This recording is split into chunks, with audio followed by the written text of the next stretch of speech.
Good morning, good afternoon, whatever time you are watching. This is Mappa. I'm Stel, This Thassos is here. Mappa. Hello, everybody. Hello. How are we doing? I'm very good, young man.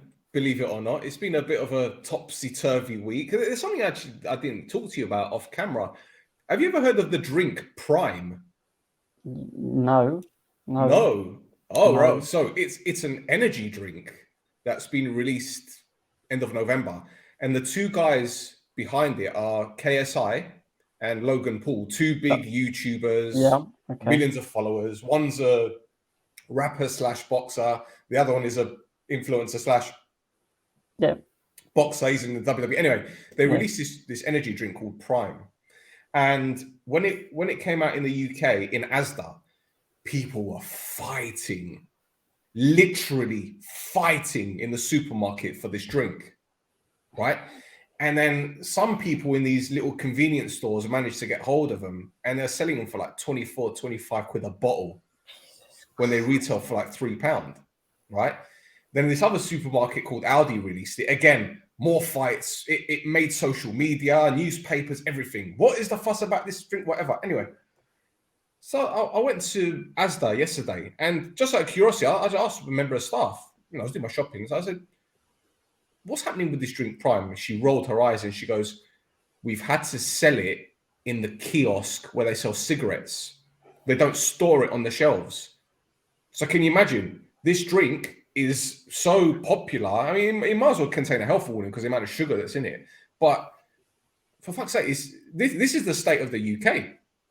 It's the state of the UK. This is where we're at now. It's unbelievable. There's Yeah, a no, shop. okay. There's a, Cost of living crisis, yeah? Cost of living mate, crisis. I've got to get my it, Prime. it's mad. It's mad. I saw over Christmas these people on TikTok putting up videos of their kids opening their Christmas present. You know, when we were younger, we'd be happy with toys, games. Our kids are going crazy because their parents gave them a bottle of Prime for Christmas. It's like Willy Wonka's ticket. You know, the golden ticket. It's like that. I'm just You had me up until then, but I know you're taking the piss. no. I will show you the TikToks. I'll show you them later. There are kids going crazy on Christmas Day because their parents have bought them one bottle of Prime. One bottle. It's mad. There's these shops in up London called the American Candy Stores. I don't know if you've ever heard of them, Yeah, right? yeah, yeah, yeah. They specialize in selling sweets from the United States, even though they're massive money laundering operations because these companies have one name registered on the company's house and they don't declare any. Anyway, these same companies somehow managed to get cases and cases of these drinks and they charge 30, 40 quid a bottle. I checked on Amazon Prime last night. One person was selling 4 bottles for 73 quid.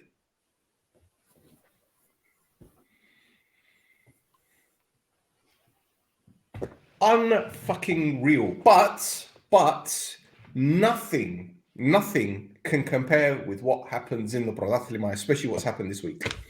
Nice segue.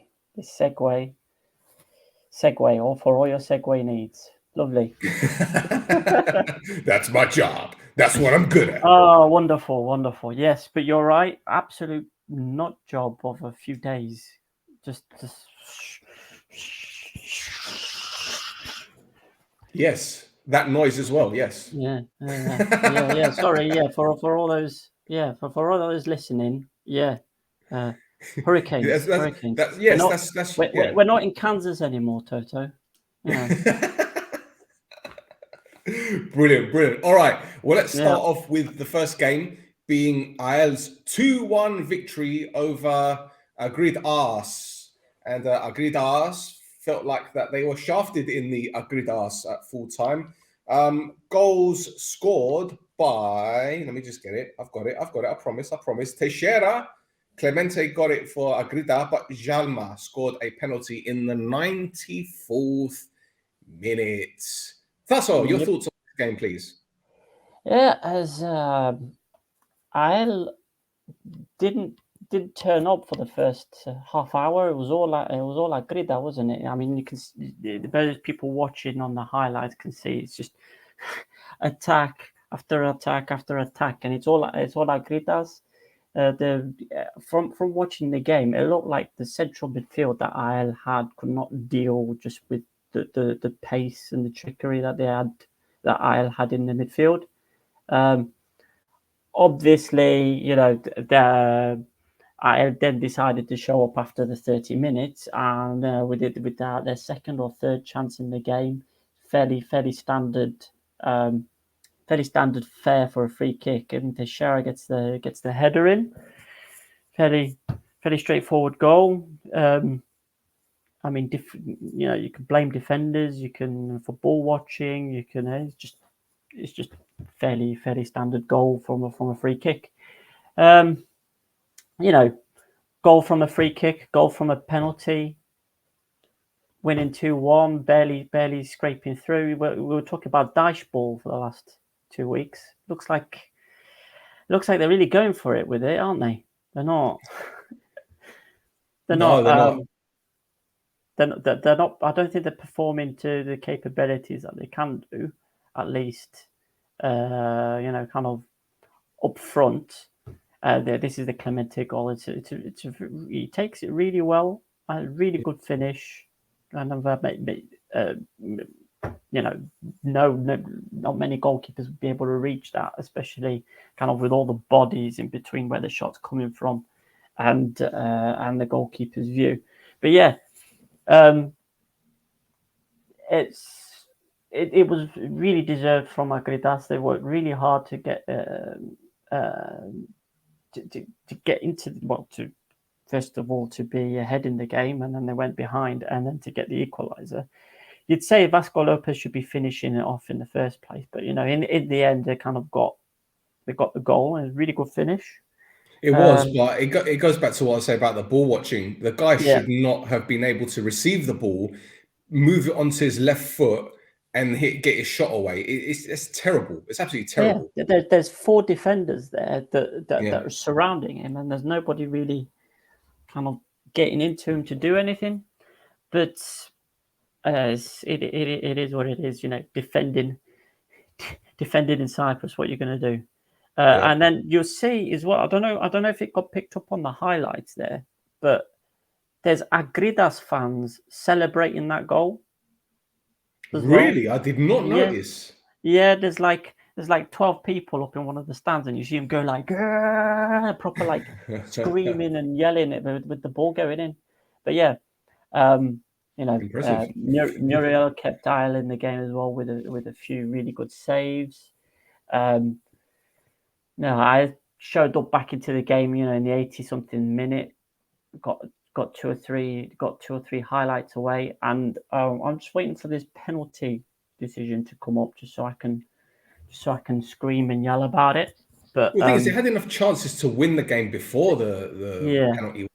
Don't get me wrong. Some of Agrida's defending was last ditch, but the finishing, there's a lot to be decided. In fact, Agrida could have actually won it themselves, in all fairness. So it was one of those games, but the penalty was a little bit dubious, shall we say? Is that a fair analysis of that? Because from me, there have been times where I've not seen those given, but at the same time, it was late, it was dangerous, and it was clumsy. Yeah, no, I agree with all of that. You probably say that's probably a penalty. You can see that there's not really any malice in it. There's not, and it's just like a split-second thing. It looks like both the players kind of gone in at the same time. So you could. There's arguments for both sides. So I can see why it was given. And that's fair enough, but I mean, kind of, I'm coming in from the defender's side. If you can't, you're not going to contest any balls, then you can see why players are standing off when there's somebody coming into the box. People are laying off it because any kind of contact at all seems to lead to a penalty. Yeah. Saying that.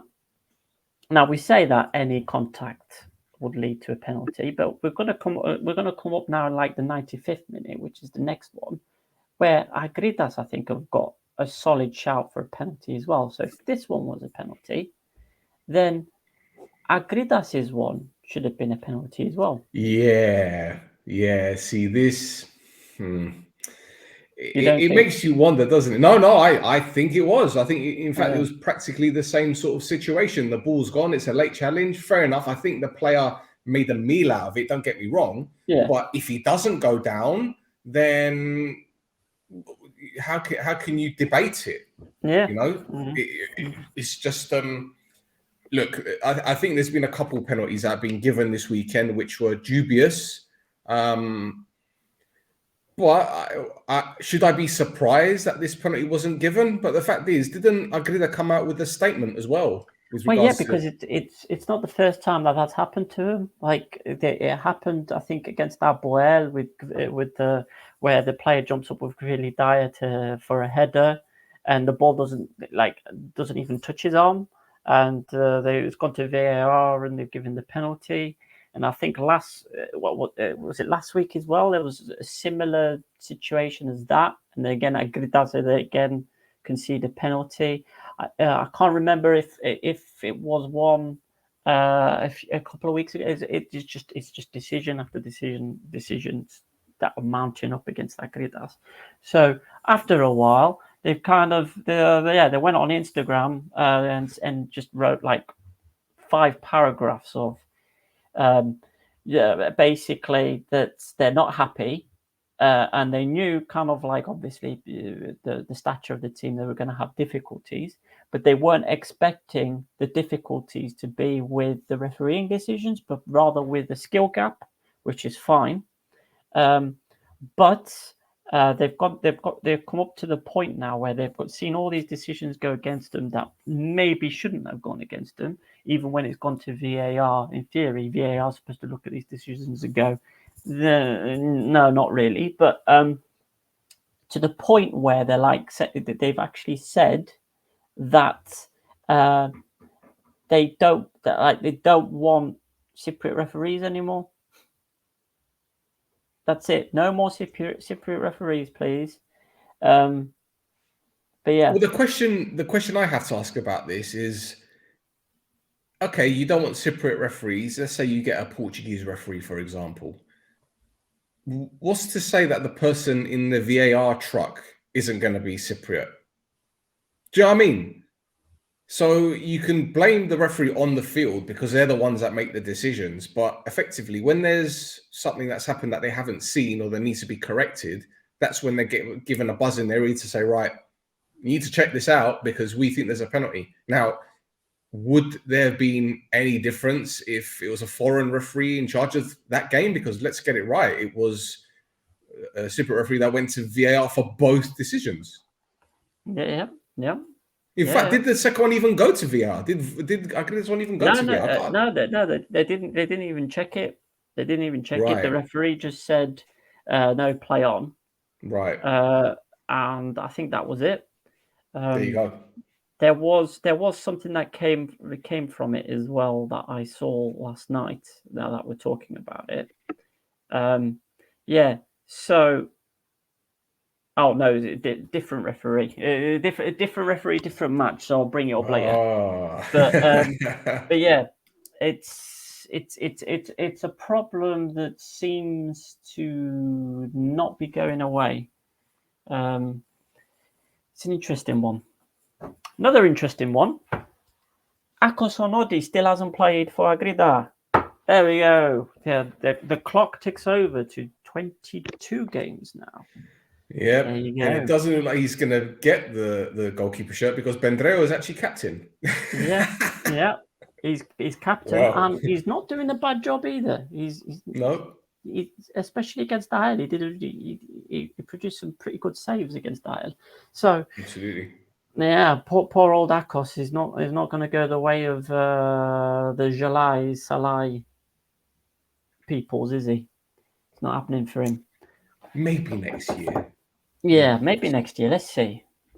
But yeah. Well, maybe next year should be what Omonia fans will be saying to themselves, because we got an absolute tonking 4-1 at Anorthosis went a goal ahead through Loizo, but a hat-trick from Mraz and Antonin made it 4-1 on Anorthos's 112th birthday.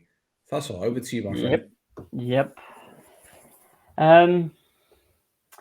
Yeah, I mean, kind of, if you kind of watch from the beginning, you see Omonia kind of peppered the Anorthosis goal with shots, and Loria doing the minimum that he's supposed to do, but so many times this season he hasn't done that. So kind of, are we seeing him like kind of turn a corner now? Yeah, for the Omonia goal, it's a defensive mistake, kind of lets him down. You see this happen one too many times. Not just it happens one too many times in this match itself, but it also happens a lot because there seems to be teams that seem to want to play it from the back, but don't necessarily have the skill level for their defenders to do that. Exactly. And nobody seems to learn that lesson. It's like all the coaches seem to want to keep trying to do that. It is what it is here. So here you go. Like who was that pass to? Anyway, he went to Ansari Fad. Ansari Fad does a lot of hard work. Loizo's got still a difficult finish to control when you've got kind of a few Anorthosis players surrounding him. Well, he's got a 5-yard head start on everyone. He's got a 5-yard head start. It goes back to the ball watching. Yeah.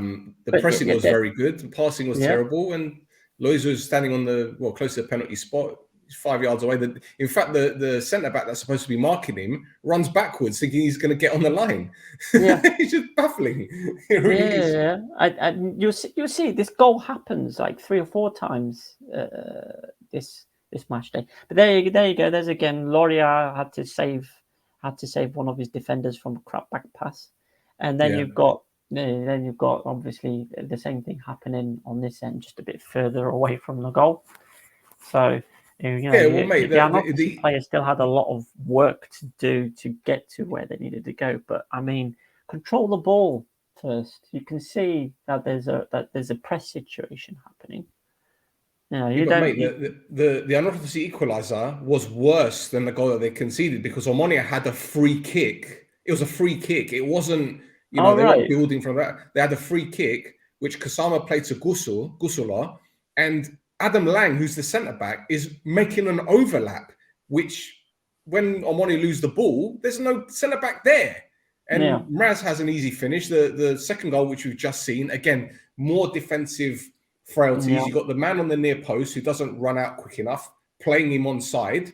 He can't even head. He's like Kevin Hart at the height of him anyway. And Mraz has got an easy finish. It's not just, I think they checked that for offside. They didn't check it. They checked it for offside as well, didn't they? And then there's no need. Yeah. Well, there you go. I mean, you just saw it on the instant replay there. With one person keeping him on side again. Yeah.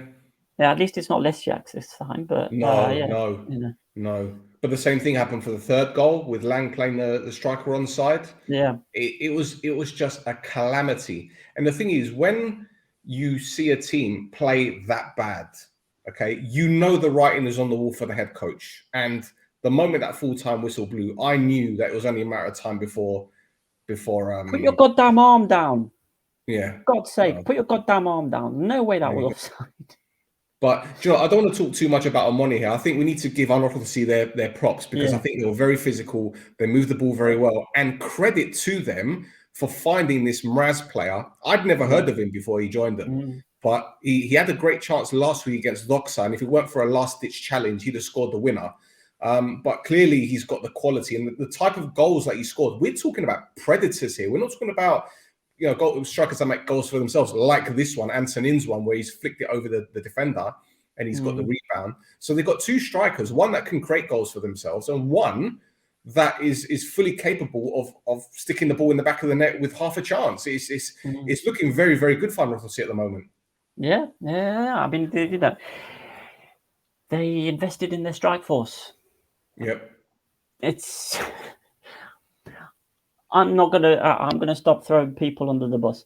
They invested in their strike force, and obviously it's going to start paying dividends once once they get used to each other as well. So obviously they seem to be working very well with each other right now. You see somebody like Mraz, obviously, who's got the movement in the ball. I mean, I think it was the second or the third Mraz goal where you had that cutback again. So there's the cutback, the same thing that Ansari Fad did. An Authority player does that. All right, there's a miss kick, and that ends up with Mraz, and Mraz is able to poke it in. But it's they need somebody, like you said. They need that poacher, and they also need that someone who can create something from nothing, which is what Antonin did.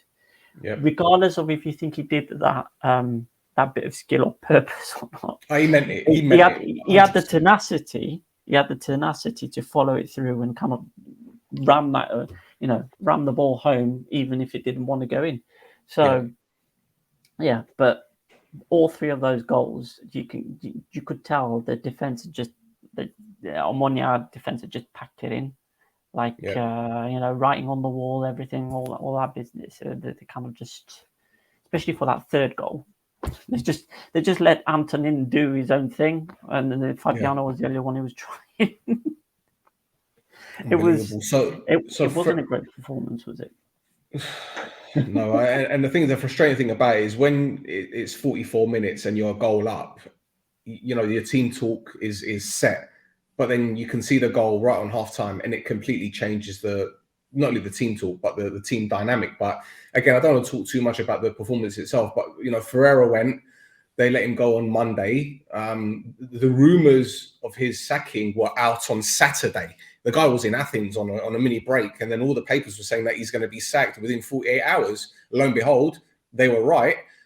An hour later, Sofroni is installed as head coach.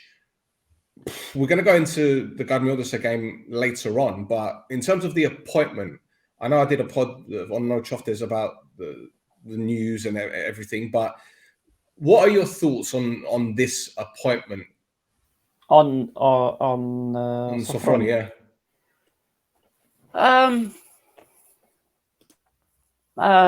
It's a difficult one, isn't it?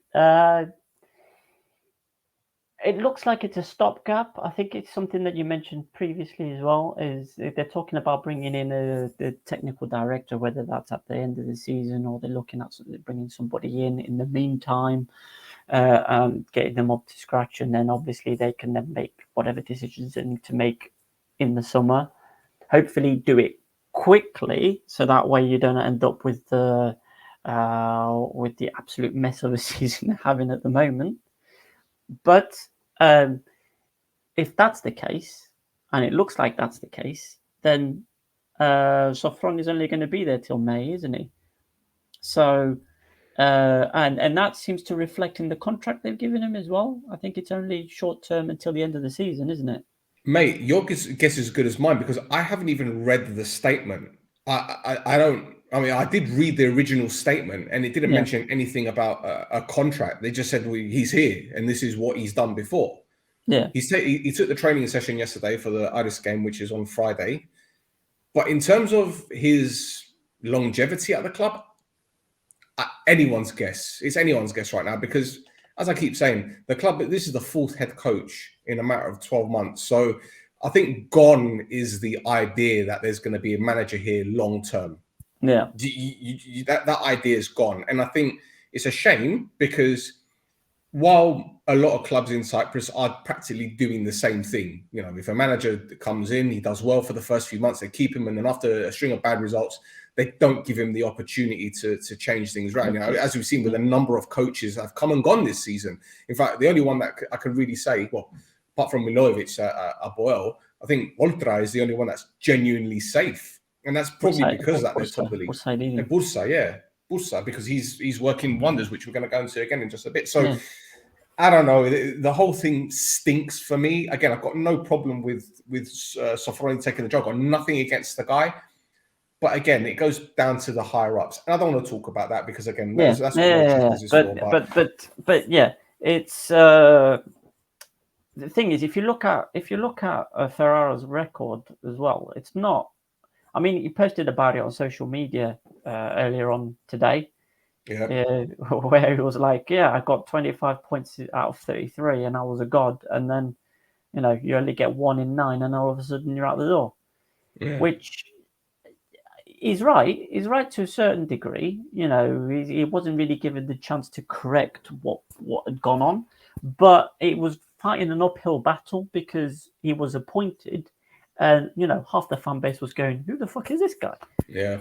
The other half said, "Give him a chance," and those halves didn't change opinion all the way through his tenure. No, I think not at all. and so sometimes the negative crowd, they're louder. Yeah. But the thing is, mate, if you look at the Cypriot league, right? I know this is a case for most leagues. As far as I'm concerned, reputation and what's on the CV doesn't matter. We've seen coaches like Neil Lennon, who's won a lot of trophies in his career at a higher level. Mick McCarthy, who's won things I won't say won things, but he's done well at a high level. He's managed a national team in the Republic of Ireland. We've seen various, Cisco Munoz, who was a very highly reputable head coach. And none of these coaches could really withstand the pressure of Cyprus. And it's almost as if you're damned if you do and you're damned if you don't. If you bring in a head coach with no CV or no credentials or little credentials, immediately he's shit. If you bring in a head coach that has got all of these credentials, yeah, he might do well in the short term. But the moment things go bad, they don't say to him, "Okay, we're going to back you and allow you to turn things around." It's like, "Okay, gone. You're gone." And it's bizarre. It really is bizarre. Because I could imagine if it was like, I don't know, a Premier League team that are fighting relegation and they change head coaches because they're worried about the money coming in from the TV money, all that kind of stuff. But this is the Protathlima. So I don't get it. I know fans are demanding. I know fans are impatient. But the culture and the mentality has to change because you're going to get 5, 6, 7 coaches a year at this rate. But anyway, I digress. Shall we move on to the next game? Well, I mean, before we move on to the next game, there was we need to talk about the delay that happened because to the game before it even started. So the game was delayed for 20 odd minutes prior to the start because the ultras for Thassos, they decided to celebrate the 112 years. That well-known landmark 112th anniversary. The year of the jumper. I don't know what year 112 is anniversary. What you're supposed to get people, but yeah, they fired off loads of flares and smoke bombs and all kinds of. And while they were doing that, there was an errant one that flew towards the players, blasted off into the away end as well. I think there's a video in the notes. I posted a video in the notes that's got somebody on Twitter posted a video of the thing that kind of got the match delayed, and you see it's like a smoke bomb that comes out of the where the Thassos ultras are, and then you see it just fly past the player's head, and then it just goes, and then it ends up in the ammonia stand somewhere. So looks like there might not, either a fine's come in, which I'll be able to talk about next week, or look, no more Thassos fans for a game again. This is Cyprus. Yeah, man. That's the explanation for everything. Yeah, this is Cyprus. Yes. Yeah. Yes. Mm-hmm. Right. Over to the next game, and perhaps one of the shocks of the season. Salamina going to Bafo, beating them by 2-1. Goals from Doragaray from the spot and Miguelito winning it. Tankovic leveled up for Bafo.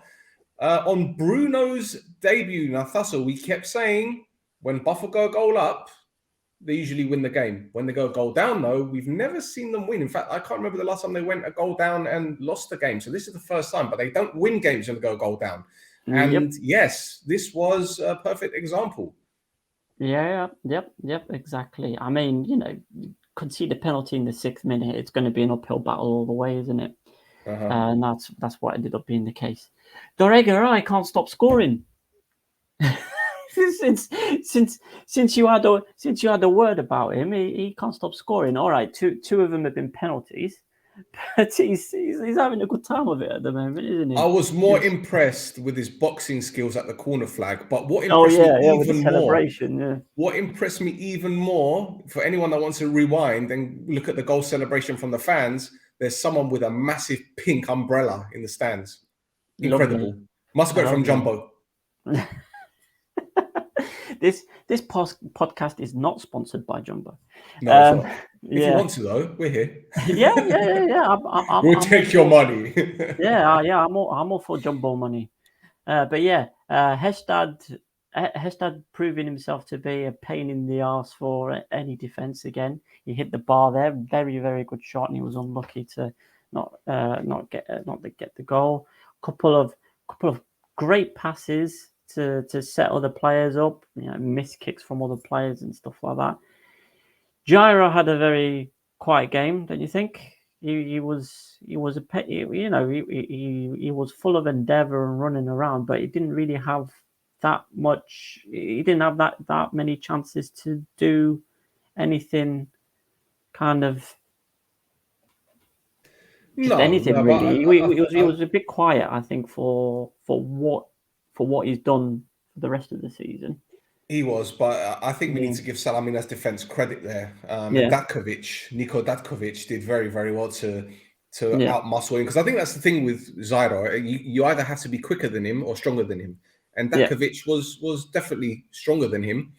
So I think maybe that's one way to deal with him, just rough him up. In fact, I know many coaches who just don't like Zairo because he's a pain in the arse. He's physical. He likes to get stuck in. He's not just this speed merchant.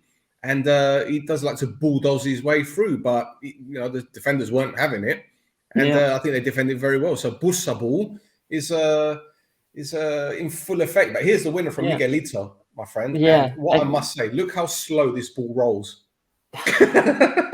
just how Salamina played to the weather as well. Bafor was trying to play this high tempo game that they like to play when once they receive the ball from the counter attack. But it's a slow pitch. It's a slow pitch just because of all the rain that was going on, and the Bafor players didn't use the conditions. They were trying to fight against the conditions. Whereas you see Salamina, like for the goal, for instance, again, they're fairly. The player who's assisting does all the hard work, plays it back towards the goal, fairly straightforward pass, but all the defense is already kind of shipping towards the goal. So Miguelito comes running in, and the Bafor defenders are all stuck on the goal line. So all you need to do is just blast it hard into the goal, and it's a goal. If I was Berg, I'd be doing my head in, because the two central midfielders, Name and Gane, none of them tracked him. I mean, if you watch the goal again, I think it was it Gane that was out the screen? Yeah. When the ball hit the back of the net, that's when you see him on the edge of the box, and Name was like nowhere to be found. So it's just, it wasn't a great performance overall from Buffalo. But again, it goes back to what we said about them. Going forward, they're great, but when they come across teams that are very, very compact. I mean, look at this moment where it's hit over the bar. I mean, how many Salamina players are there in the box? What, 8, 9? It's just, bodies in front of the ball. They were very compact. They were very physical, and they weren't going to be bullied. They were dealing with balls in the box. It was a great defensive display as far as I'm concerned, and they deserved that win.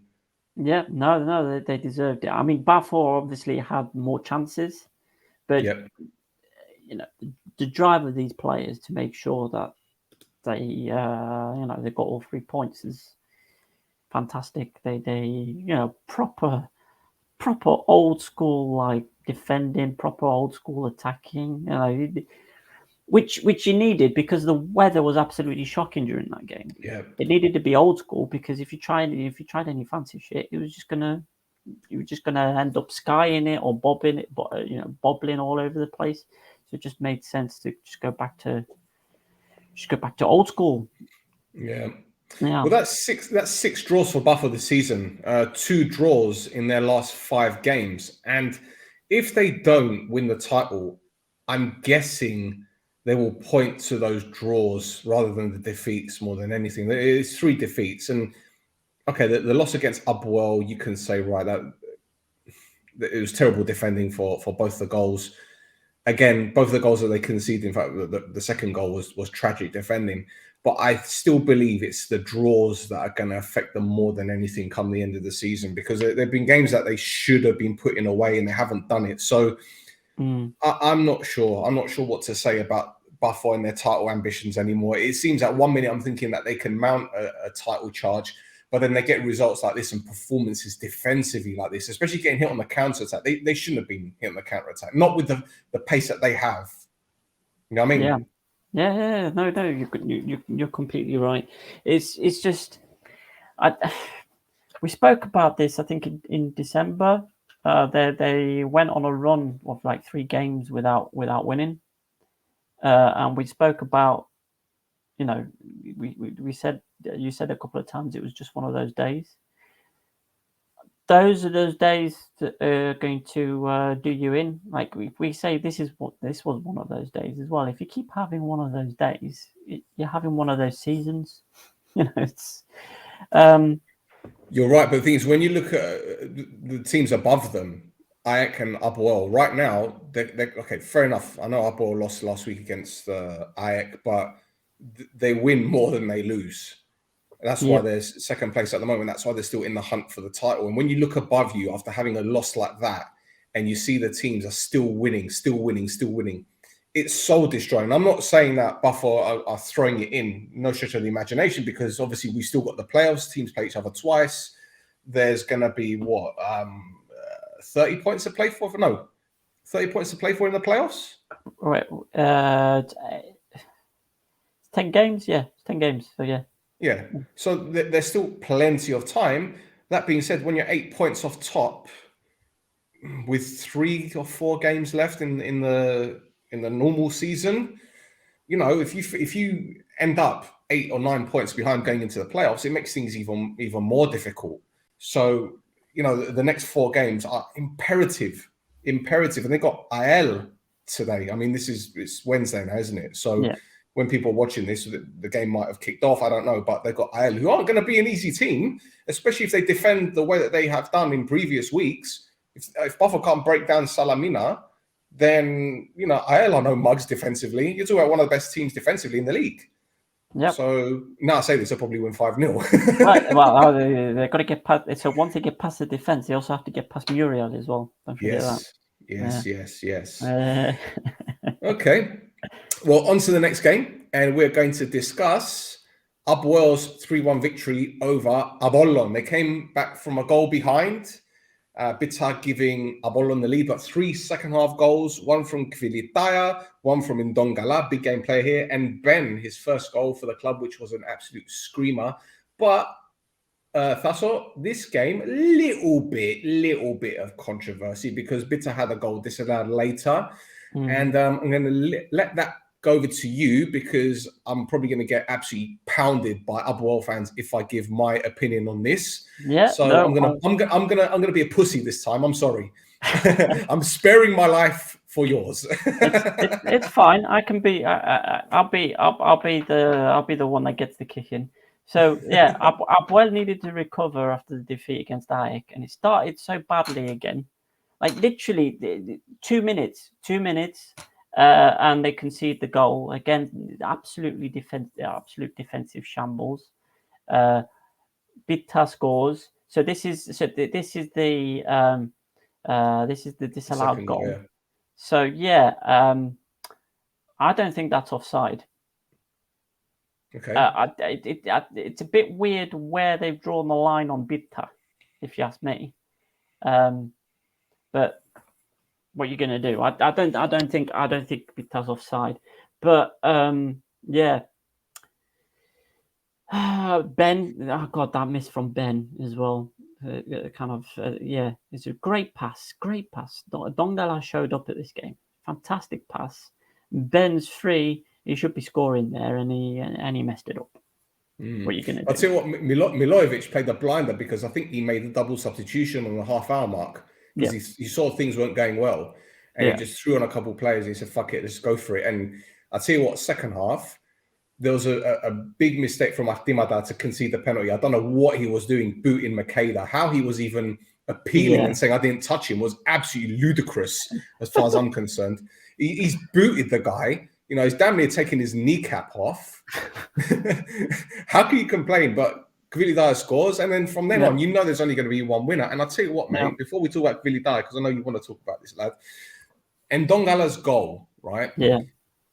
This is a player who is so underrated, right? Because forget the pace that he's got. I think getting into the right areas at the last minute, blindsiding defenders, he's one of the best in the league, right? If not the best at the moment. And his goal came from a counter-attack. And I'll tell you what, Makeda needs to get credit for the layoff. But again, Ndongala's run, because he covers about 10, 15 yards in the space of 4 or 5 seconds. Yeah. And the finish, you can't dispute that goal, man. It's a very good goal. No. It's a really good goal. He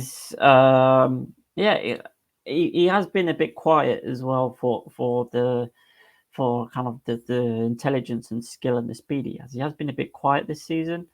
Maybe because Milojevic didn't prefer him. He preferred to play other players. But he's really come up trumps now. Especially these last 2 or 3 games.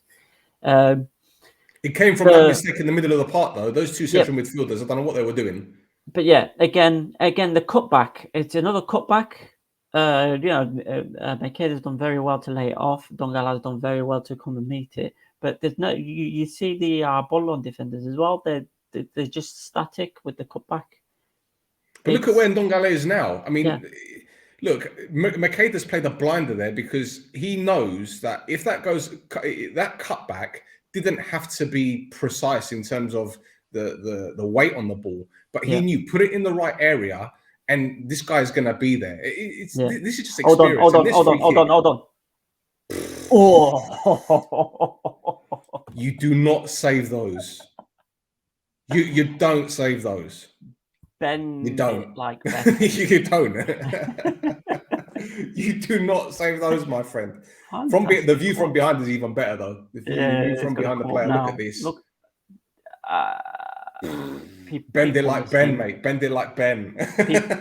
People listening to that need to just pause for a second. Go look it up on YouTube. It's the only time a video is acceptable to open, watch the goal, and then for that sex noise to happen. That one. That's the only time is acceptable when you see a goal like that. Yeah. It was Gary Neville. No, it was Gary Neville noise. Oh, yeah. But I don't know if anybody noticed as well when you watch the highlights. You see Warda pop up every so often. Not sure what he's thinking with his hair. Just waiting for him to just go. Just give me the line. I'll pass the through.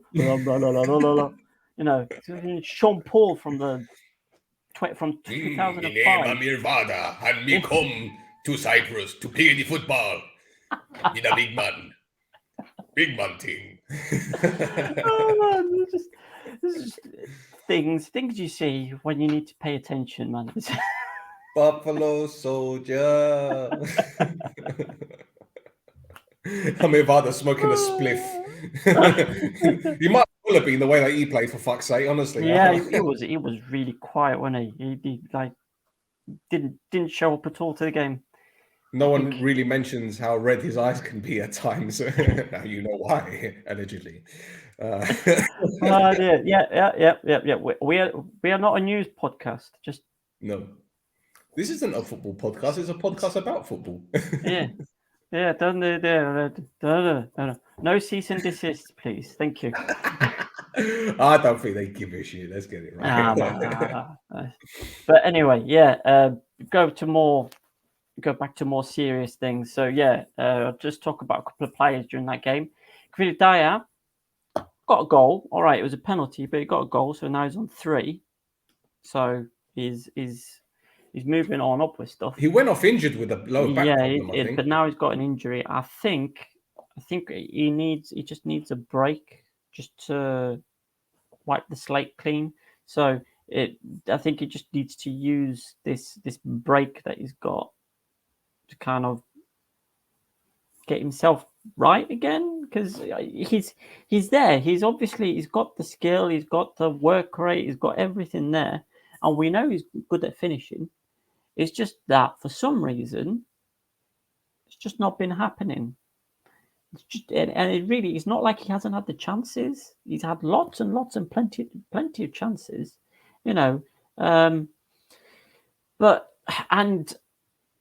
so we talked about him not getting a lot of stick, but in the cup game, he went all gets by a Newcastle goal celebration when he scored in the cup, and that was because he was getting a lot of hate from the fans, at least during that game. That's why he kind of went all gets by and taking his shirt off and tried to kick off and stuff like that. So there's something there. He needs a break. He needs the break kind of mentally to kind of get in the right space, I think, before he comes back. And then hopefully once he comes back for him and the club, he gets his shooting boots back on, because they both need business end of the season, mate. Business end of the season. They're going to need him. They're definitely going to need him. On the other side, on our Apollon side, Bitta's not going to be our Apollon for long, is he? No, he's not. But I thought there was something else you're going to talk about with regards to the Gates 1 ultras getting involved. I was going to get to that, but okay. Cool. So Bittas is. I think if the financial problems and they don't get to Europe and things like that, if that doesn't happen, Bittas is going to. If it's not to a team in Gibro that's going to do better than Apollon this season, then somebody in Europe's going to pick him up, especially if he keeps the current form he's on. Anyway, so Apollon fans have demanded that Magridis gets sacked. Note that he leaves of his own volition. Basically, after the game, they came out with a letter delivering an ultimatum to Magridis to resign within 24 hours or face consequences. Now, I'm not sure what kind of consequences. What kind of consequences would they be going for? Would they be going to his house? Would they be like what? This is something I don't want to speculate about. Yeah. Okay. I don't want to say anything. Yeah. But anyway, I have a rough idea. Face consequences. He hasn't left. It's been more than 24 hours. He's still there. So maybe they're going to do what they did when we were at school, make him do lines, not like lines up the nose, but I mean like, I will be a better manager. I will be a better, like 500 times, I will be a better manager. Like in The Simpsons where Bart was writing on the blackboard and... Yeah, but maybe, it's like what you were saying with Ferrara. It's not his fault the club's in a shit place. It's not his fault. What Magridis has been asked to do is clear up a crime scene. You know, where they wear the full suit and they get the bucket and the sponge and clear it, like in Breaking Bad where they cleaned up the body like that. That's what it is. So you just need to be careful that obviously the acid doesn't leave the bath and then you end up with a hole in the floor. Exactly. There you go. But another statement came out from the ultras saying that they spoke to the club and the club told them that, you know, Magridis is safe, but they're going to bring in a technical director, and they made all these other commitments. The fans ain't happy about it, but they're willing to be a little bit patient. But if it doesn't turn around, then there's going to be problems. So, look, I can understand their frustrations. I think a lot of fans feel let down by the ownership, and you know, it's normal to win the league and expect your club to kick on and at least be in with a shout for the title. At this rate, they're doing what Omonia did last season, and could end up in Group B, and there's no cup to play for either. So it's a sticky one for the club. There's a lot of pressure, man. There's a lot of pressure. Yep. But we almost had another bout of VAR division, didn't we? Apparently, you wanted to speak to the. There was. So this is anecdotal evidence. I don't know how true this is, but apparently the Apollon fans showed up to the training session demanding improved performances from the players, and Warda, obviously, we've seen him in videos before. He goes up to the fans and he's like, "Εσύ δεν είσαι ομονία, ανόρθωση. Εσύ δεν είσαι ανόρθωσης. Εσύ δεν είσαι ανόρθωσης. Δεν αγαπάς ανόρθωσης." But yeah, so I'm guessing he was probably going to try and kick off like that again. But kind of the guy at the front of the group that went to go confront the players basically went up to Warda and went, "Εσύ να με μιλάς," straight off. And then they went no. You cannot speak, young man. You haven't been here long enough. Yeah. You ain't one of us yet, bruv. If I speak, I'm in trouble. And I don't want to be in trouble. Yeah. Right. Let's move on to our next game, mate, because there's more shenanigans with this one, but not on the field. It's more off the field, isn't it? It's Garmiodisa losing 3-1 to AEK at the Tsirio. Goals from Englezu Nikolic on his debut and Perebons for AEK. Duris equalising for Garmiodisa. Now, again, it's like Groundhog Day, and I say this all the time when it comes to AEK games. Goals scored from wide areas, overloading the box, pop it in there. You'd have thought someone would have done their homework, stick 3 centre-backs in there, tall guys, deal with the headers, little things here and there. Maybe don't even let the fullback get the cross in the box and deal with the second ball. But hey, listen, these are just basic errors which can be avoided if you know how to play football. Anyway. Yep. No, you're right. Of course, I'm right. You'll see with the highlights, it's just cross after cross after cross. So here we go. We've got Nicky English gets a nice goal here. Bam. Yep. Nice. It's not, no goals for Farage this weekend. No. My dream team is hurting me. Yeah, same here. But yeah, free kick. It's not a Ben. But it's good enough. He gets the goal. Yes. Celebration was a bit over the top, but fine.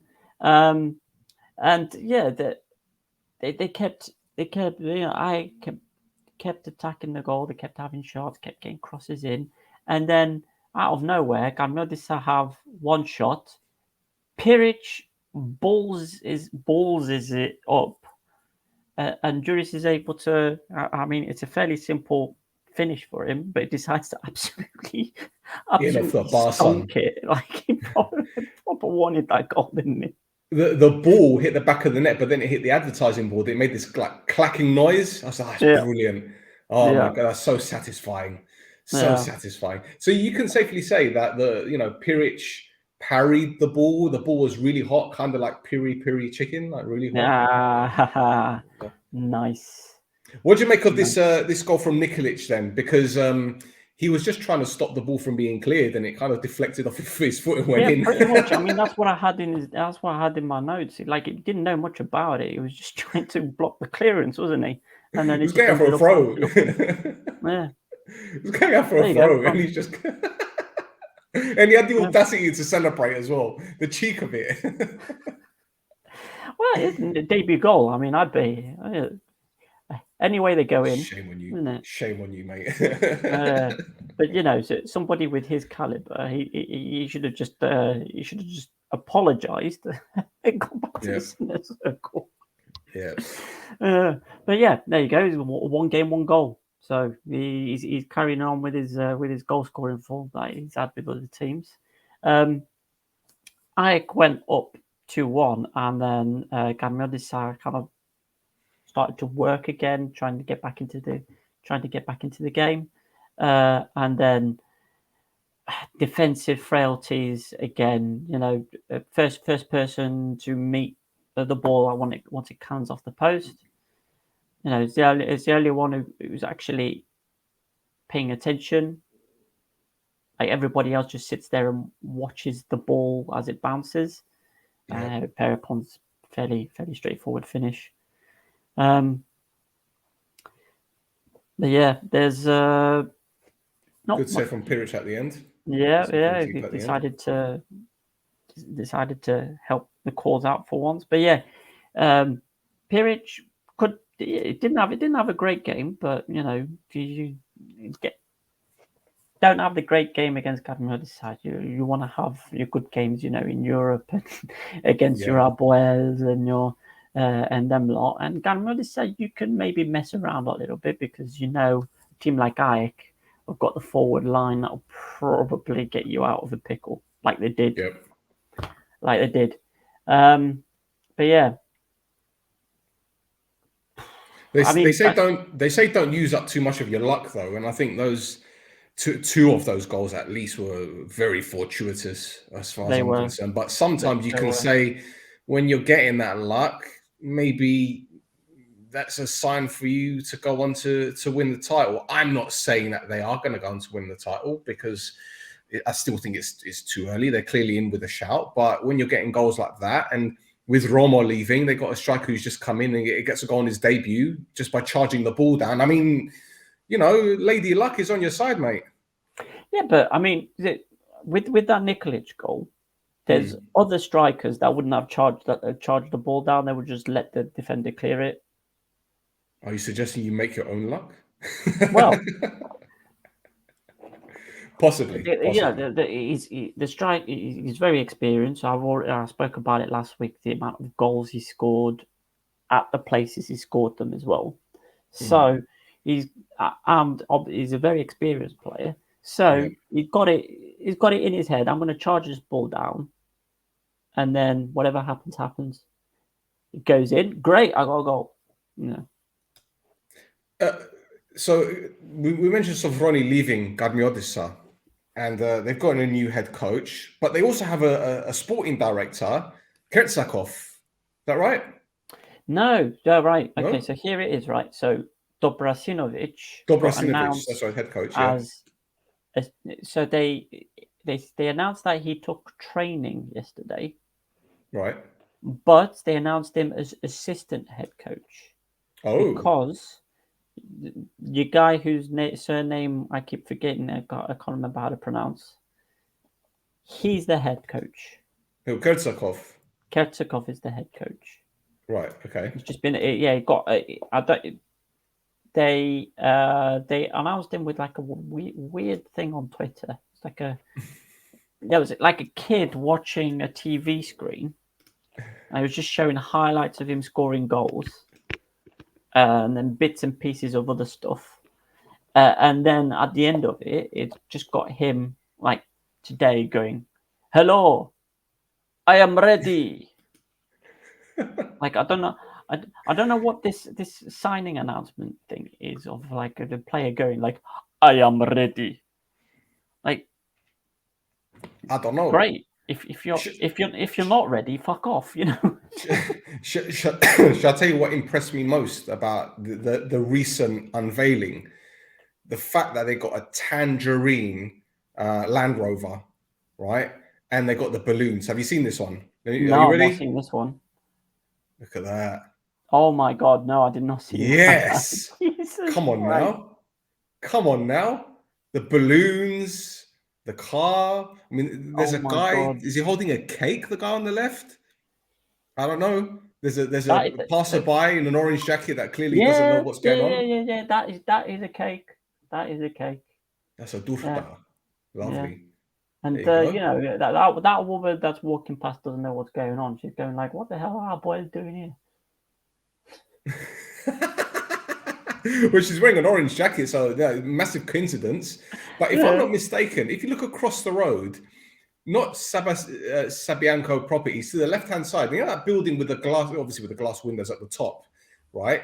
I swear they sell Russian mink clothing. You know the animals that the animals that are killed, that real legitimate fur. I'm sure that they sell the fur in that shop. I don't know. I'm sure I recognize that place somewhere. It looks like Bano Media, if I'm not mistaken. Yeah, no, it will be. Oh, no, I don't know. Well, Picado Media, no? Or maybe, I don't know. Ban or Gado, doesn't matter. Up or down, left and right. But listen, we got Northampton, we got East Ham, West Ham, Southampton. I know. But yeah, yeah. So I kind of they've gone back to Dynamo Polemiska now. They obviously tried the Cypriot coach. Locomotive, Polemiska. Get it right. Oh God, Locomotive. Sorry, no, not Dynamo. Locomotive Polemiska. All right. Yeah. Okay. Railway. So let's move on to our next game, my friend. And the Paralimnices, they will be very happy with their team. Maybe they've got Hooters in Paralimni now, thanks to the Omonia fans and their wonderful sign for promoting females on Paralimni, because they beat Olympiacos 2-1 after coming from a goal down. Esselink gave Olympiacos the lead, but here's a tongue twister. Vukcevic and my guy Vucenovic with the goals to win it for Sachaz men. Yeah. I mean, listen, this game's going to happen 2 more times this season. Yes.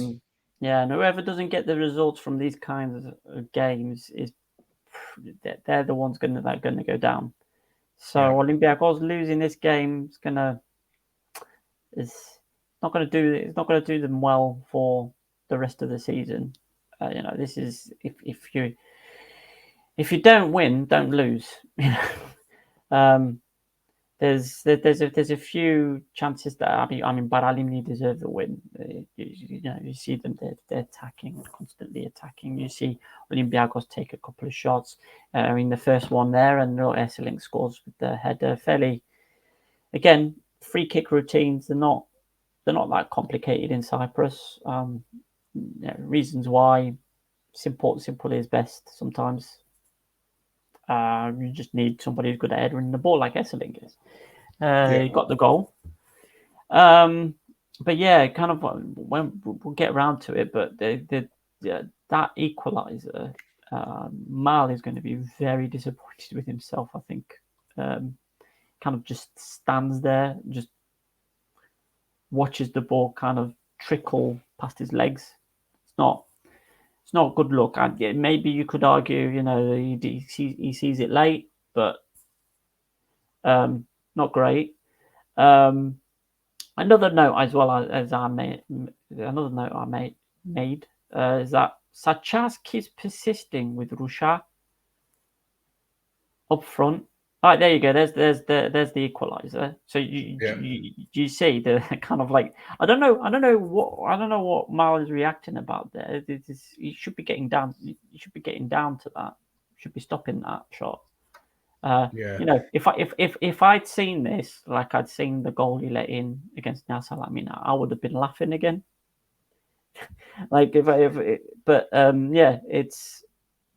It's really disappointed to see from his end. Like I tried to. I think what it is the centre back, instead of heading it away from goal, he's kind of headed it back into danger, and Vukcevic has had the time to run onto the ball, bring it down, and shoot. And Joel should have made a better effort, in all fairness, but. I don't know. I'm with the goalkeepers union here, because defensively they were all over the place. And that was. No, I know. I agree with you on that, but it's Olympiacos again. We were talking about making your own luck. They're not. That's it. They've got the most. They've got the equal most draws in the league with Aris. And you turn 2 of those 7 draws into a win, and you're sitting above Paralimni, and you're feeling a lot better about yourself. Yeah.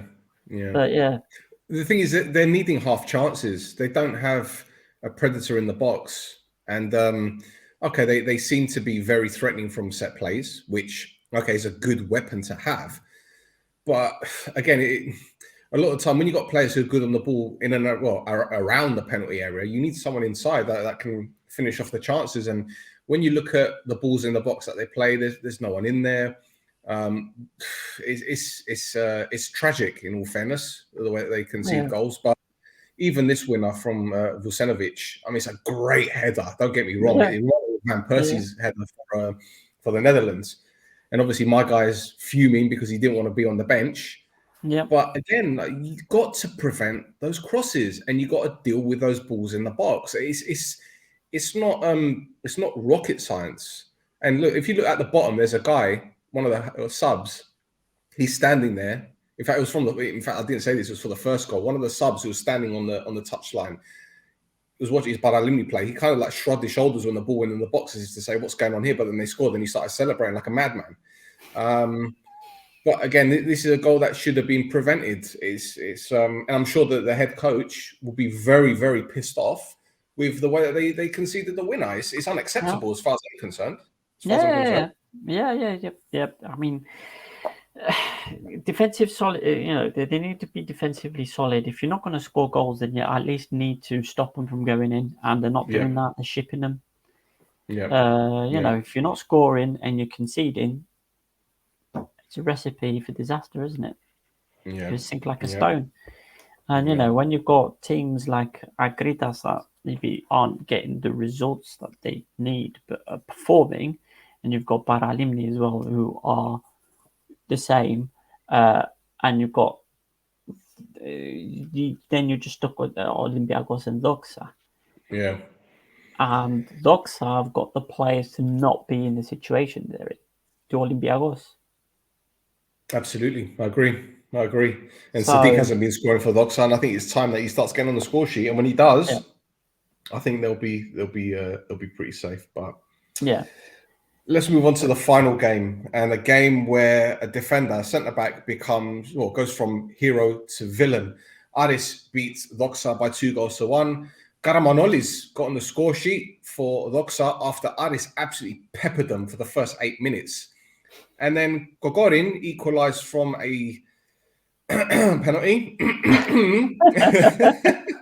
and won the game through Karamaloni's own goal. Mate. If I speak, I will be in big trouble. I know, big trouble. I don't like. Let's get it right. Aris deserved to win the game. They attacked. They didn't really let off. They kept having the chances.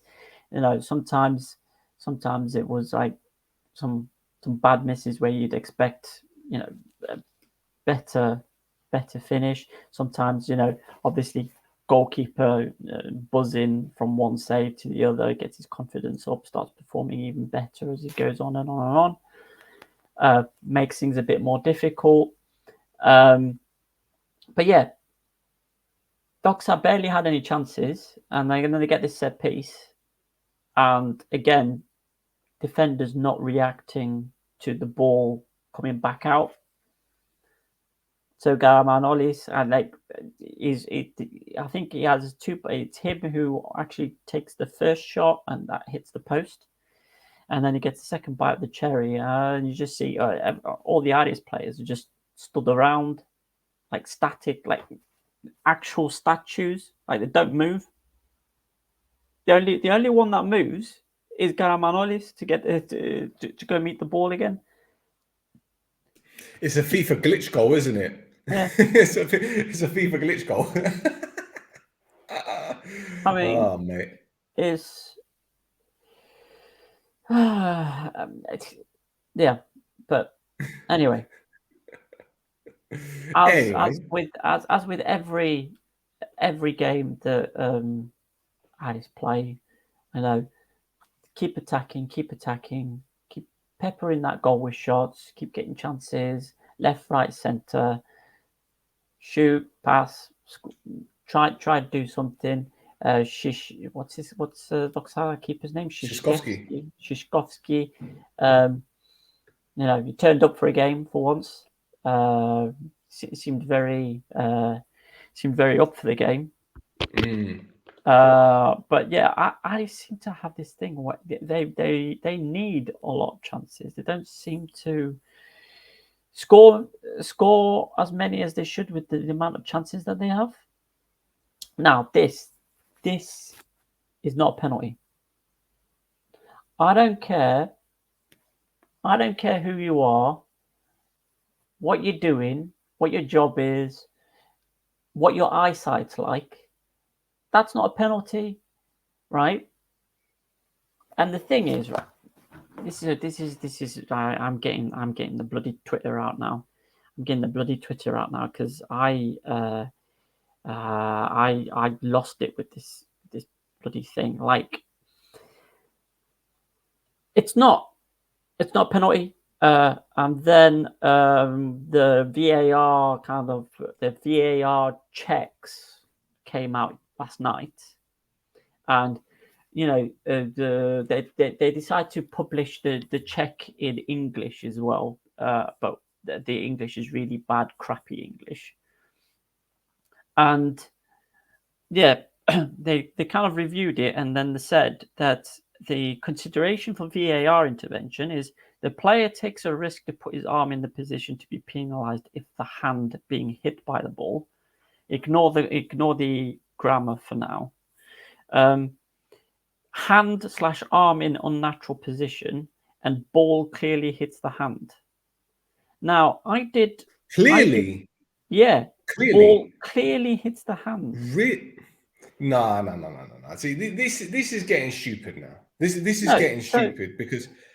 Sorry, go on, Karen. So they used that exact same consideration for VAR intervention for the one that I did match day before. Where the player just basically punches the ball as the delivery comes in. Well, I don't mean to sound like a crybaby, but I seem to remember Omonia against Buffalo the other week. The ball struck the guy's arm. It was out. It was open. Now that was more of a penalty than the Addis one. I'm sorry. I even watching that penalty decision, I've watched it probably about 12 times, including these ones that we're seeing now. And I still can't see where the ball actually did. It hit his knuckle? Where was the contact? I don't know. All right, I got to the point, right? So if you go to the Cyprus FA website, whenever they bring this stuff out, they actually have a link to a YouTube video that shows why they did the decision that they why they took the decision that they took, and it plays it over and over and over and over again, and ball clearly hits the hand keeps playing in my mind, and then when you look at it, and you're like, it doesn't hit his hand. No, it clearly doesn't hit his hand, and they gave the penalty anyway. No. Now, this is what I was going to bring up as well about referees being not a bit getting told off. Basically, someone in the Doxa camp is probably going to get fined quite a bit. Because they came out and said after the game, ζήστη λέμε σω με μια κοπέλα που ασχολείται με τη διαιτησία και βοηθάει για τέταρτη φορά τον Άρη. So, oh my goodness. The guy from Doxa came out and said, so the translation is, he lives in Limassol with a girl who deals with refereeing, and he's helping Aris for the 4th time. Oh my goodness. Oh my goodness. Wow. Yeah. Do you know what? I tell you what, regardless of whether he is spot on with that statement, to have the balls to say that, I'll tell you what, if his pockets are going to have to be as big as his balls for the fine he's going to have to pay.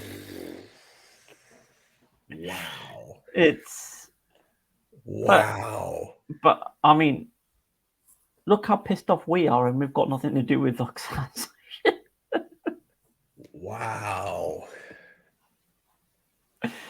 Oh man. Can you imagine if something like that was said in the Premier League or La Liga? If a representative from a club came out to, you would have lawyers, solicitors knocking at your door. You would have TV coverage. Mate, that is. But again, like it's ballsy, like to say something like that. Wait, it's not just that as well, right? The Cyprus FA dug into this as well. So not only did they come out and be like, nope, everything's fine. That's how it was supposed to be. What they do as well. So they not only talk about the decisions that VAR made, they also talk into the kind of the opinion of the usage of VAR and whether it's done a good job or not. And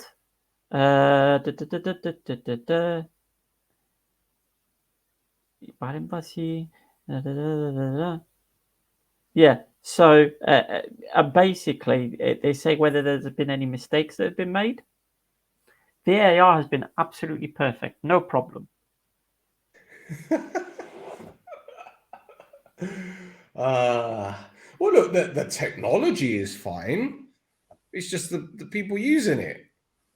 Would you give a chainsaw to a 5-year-old? I mean, that's an analogy that you can use time and time again. I mean, you're right. You're right. It's farcical. Hey. Oh, God. You can tell I've used that on numerous occasions. Yep. But it's just the decisions this match day over a plethora of games has been absolute nutter butters. I think it's a Belanasin. Yep. Belanasin. It's like they're not even like. There's those of more conspiracy blah blah blah. Listen, it's I know the word. Yeah. Those who believe in conspiracies a bit more might say that all this is on purpose. Possibly. Yeah. I think we can safely agree that there's more carnage in the Protathlima than there is at a supermarket that's selling an energy drink. Nice, tying it back. Well, yeah, I can tell you're a professional. What are you gonna do? Right, let's wrap it up with the league table. Makes grim reading for some, but good reading for others. So, AEK Larnaca, top of the league on 53 points, 4 points clear of Aboel. Then you have Buffer in third on 45 points. Aris still in fourth, not troubling anyone really. 10 points off top place. Salamina move up to fifth following their big win at Buffer, sorry. Then you have Omonia slipping down to sixth. New head coach Avusti takes charge against Aris on Friday. Apollon in seventh in Group B for the 35 points though. Level points with Omonia. Then you got AEL in 8th place on 31. Anorthosi, 9th on 26 points. Be interesting to see their next few games, how they get on, because I don't think top 6 is out of their reach. I still have a funny feeling they may sneak in. Garmiodisa, 10th on 23 points. Paralimi, 11th on 17. They have Doxa, Olympiacos, and Agrida. Only 2 points between 14th, 12th, and 13th. My friend, this is quite an interesting campaign, I must admit. Since we started doing this pod, I've really taken my eye off Cypriot football. And looking at the league table, I know people can shit on this league, but as far as title charges, relegation charges, European spots, it's undoubtedly probably the most one of, if not the most competitive league in Europe at the moment. It's definitely up there. I could kind of unstoppable at the moment. They've got European games coming up over the next couple of weeks, which might play on minds. Might be Ultra might look to rest a few players during the league matches to try and get to the next stage in Europe. Dnipro, all respect to Dnipro, I could probably looking at that and thinking they can they could probably get a result like they did in pre-season. I mean, a lot of people have said Dnipro right now is not the same club that was there in the summer, and obviously they're right to. But you can say the same thing about Ajax as well. Like September, the Ajax of August, September, October is a completely different animal to the Ajax right now, because originally Ajax they weren't doing great at the beginning of the season, and then obviously they went on this big run, and they're still on this big run.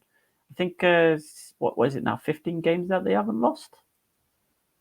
Something like that. Yeah, something like that. So since October, I think. Even before that. And Bath, obviously, they had that big run at the beginning of the season.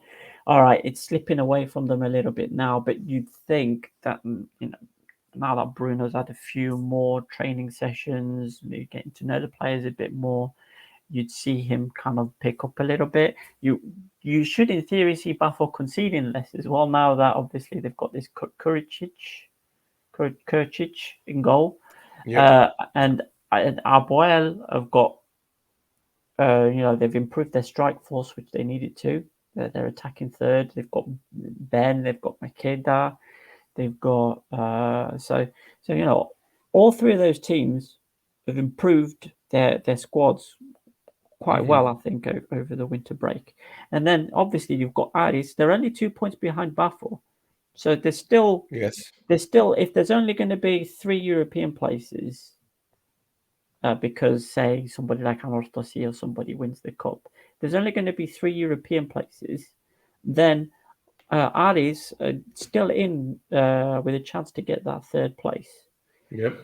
And then obviously you've got the 3 or 4 teams that are fighting for those 2 places to be in the top 6. There's only 4 games left. Anything could happen. You're saying three for Apollon. Yeah. Because they're not going to play the IL game, are they? I know, but everybody's still got 4 games left. Have they? Yeah. Are you sure? If you look at the league, it would be 26 games, right? Yeah, it's 26 games, but if they haven't included the Apollon IL game, which was cancelled. Yeah, but they've got 21 games. Everybody else has got 22. 22. So everybody's got 4 games left. Now, there's only 12 points to play for, and Orthosia 9 points behind. I think it's a bit late. You think they'll probably sneak in?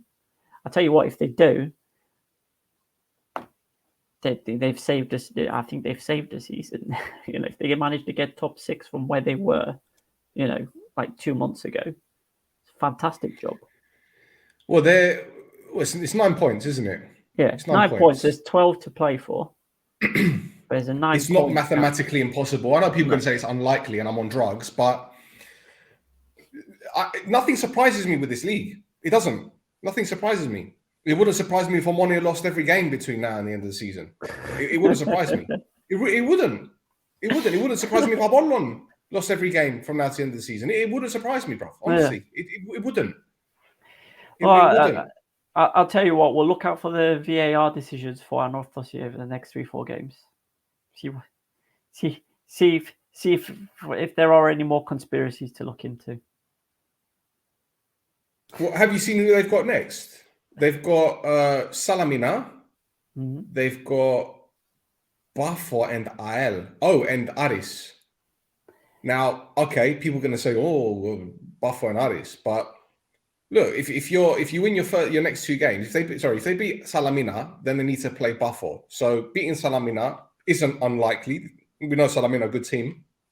If they beat them after thrashing Omonia, the confidence is going to be up. And we've spoken about Bafo's defensive issues and the amount of goals that Mraz can get now. He scored a hat-trick the other day. I don't know. I don't want to put my hat on it because I like my hat. But I don't know. I don't know. Maybe it's because I told Jason Puncheon that they can turn it around. Maybe it's because I told him and he said, "We'll see. Let's see. We'll give it a shot." Well, it's 4 cup finals, isn't it? Yeah, 4 cup 100%. finals. And they got Olympiacos in the cup as well. The season might not be a complete disaster for them, man. No, that's what I'm saying. If they get top 6, they've had a great second half of the season. If they get top 6, all right, there you go. Yeah. All right, my friend. Well, thank you for jumping on. And, thank you. The next pod, I'm not sure if I'm going to be able to do it next week because I'll be in the motherland. And I'm going to try not to take my laptop with me because I just need to get away from doing stuff. But I'm sure we can do like a double episode or treble one if you're not available the following week. Oh no, don't worry. I'll be here. Okay, fair enough. I'll be here. I'll be here waiting. I got nothing better to do. Excellent. That's all I like to hear. He's at Casio. Yeah, exactly. I'm going to go have a nap after this. You go for it, mate. You go for it. So that's it, boys and girls. And whatever you identify yourself as, we'll be back in a couple of weeks. So until next time, this is Mappa.